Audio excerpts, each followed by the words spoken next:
Hi, Lee Phillips here. I want to talk to you about a concept called charitable remainder trusts.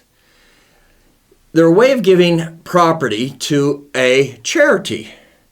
The catch is, I give the property today, I get a tax deduction today, but I can continue to use the property during my lifetime.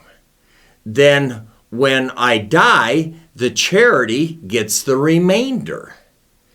So it's an interesting concept, and it works very well, provided your only intent is to make a contribution to the charity. If you are doing this for any tax reason, the answer is no. It won't work. Now, having said that, people all of the time are doing charitable remainder trusts. One, it's an irrevocable trust. You give the property to the trust. It is now irrevocably owned by the trust. You don't own it anymore. You don't get any of the appreciation over the years. You don't get nothing out of this property except the use of it now. And two, it gave you a tax benefit, but you gave away the property. So you got to think, I gave away, the property is gone, bye-bye. Now, the reason it's sold to you, and they sell it to you, if you really want to do the charitable donation, fine, use it. It's good. But if you have any other motive, the answer is no. I had a friend. He had a piece of property he had bought cheap, and it was worth a lot of money now. And he says, I will not pay capital gains on that property, but I want a tax deduction.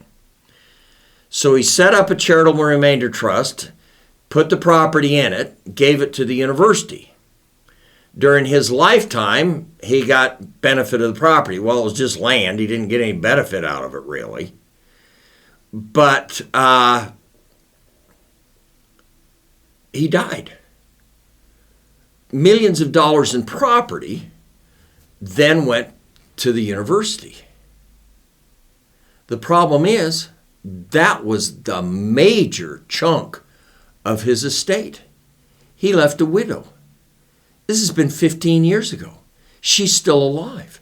She had to sell their home because she couldn't afford it.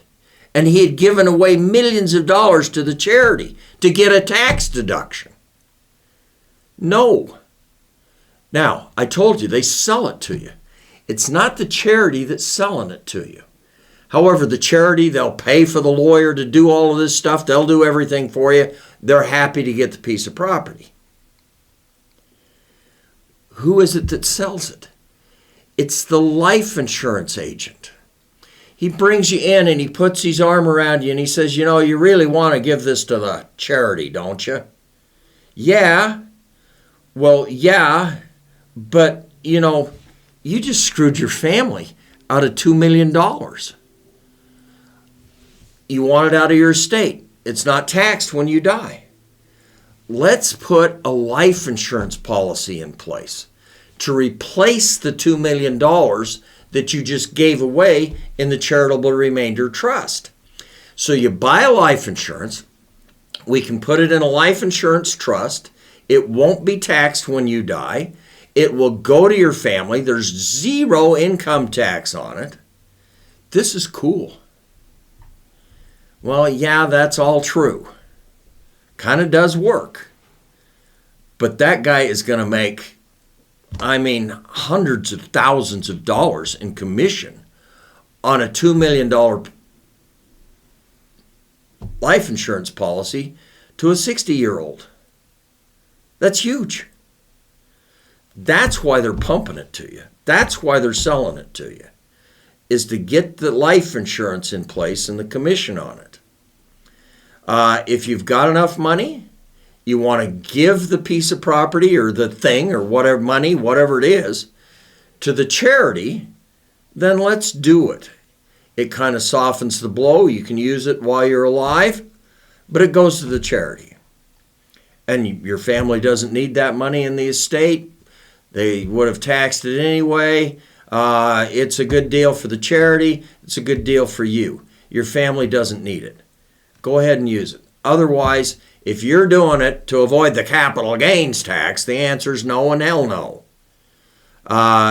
The only reason you use a charitable remainder trust is for charitable intent. If you have any other intent in your heart other than charitable intent, the answer is no. Now, don't forget to leave me a message below. Let me know what you want to hear about. I'm always open for suggestions. So if you want to learn about trusts more, get my ebook on how to use a trust. It's good. So we'll catch you next time talking about charitable remainder trusts.